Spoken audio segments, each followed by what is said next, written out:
Tak už se se mnou budete bavit?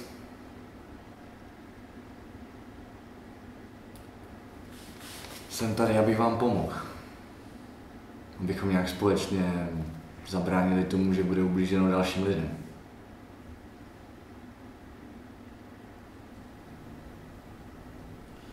Já jim neubližuji, já jim pomáhám. Dobře, ale 13 lidí, vaší vinou, to vnímáte jako pomoc? Rád bych to pochopil.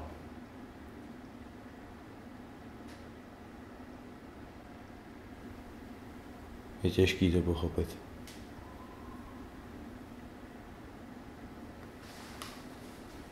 Slyšel jsem, že prý hledáte nějaké roboty.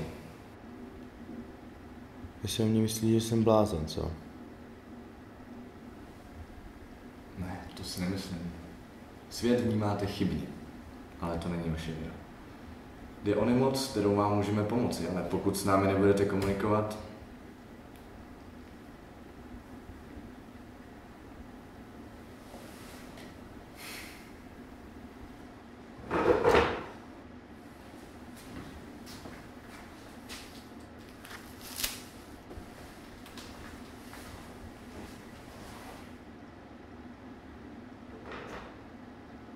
zkuste mi říct třeba něco o těch vašich robotech. Snaží se nás ovládat.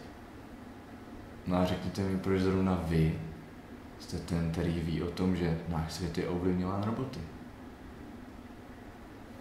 Zvolili si mě určití lidé. Vy jste někdy viděl?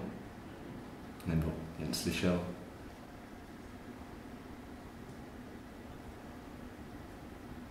Jen slyšel. A kde? Třeba v rádiu? No. A jak s vámi mluví? Někdy se ozvou. No a když už se vám teda ozvou, tak co vám říkají? Určují dalšího robota.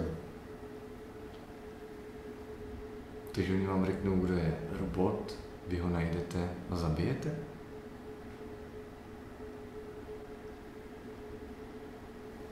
Odstraní. A už se někdy zmýlili?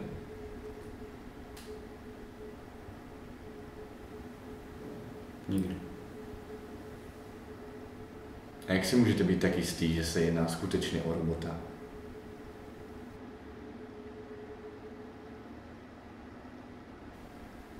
Rozdíl mezi robotem a člověkem jsou dost nepatrný.